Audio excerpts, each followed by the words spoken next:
Hi, Marilyn here with Cotton and Chocolate, and I'm back again with May Saturday Sampler. So this is block 2, which is on page 7.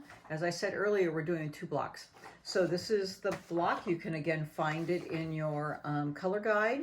Block 7, it has a pinwheel sort of in the middle, flying geese on the outside.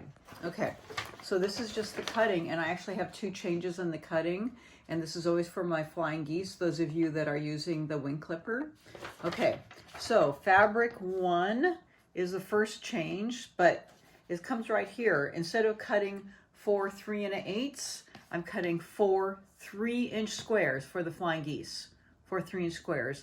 And then the second cut is cutting 8 2.5-inch squares. So that's cut 1. All right, fabric 2 is the next change. You're first going to cut 4 3 1/4-inch squares for your half square triangle, and then you're going to cut 4 3-inch squares for your flying geese rather than 3 1/8. So fabrics 1 and 2, you're cutting 3-inch squares for your flying geese. Okay, that's the only changes that I have. All right, we're jumping over to fabric 5, 1 5.5-inch square for your flying geese. Fabric 6, 4 3 1/4-inch squares. Fabric 7, you know, fabric 7 and 8 look really close when you're looking at your color guide here.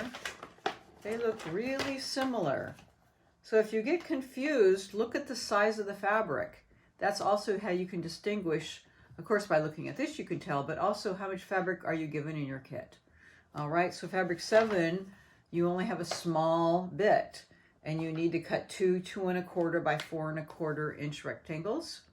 And then fabric 8 is a larger piece, 1 5.5-inch square. I cut that off the end of that large rectangle first, and then 2 2.5 by 4.5-inch pieces off the balance of the fabric that you have available. All right, so that's what we have to work with. I'll see you back in a few minutes, and we'll piece the block together.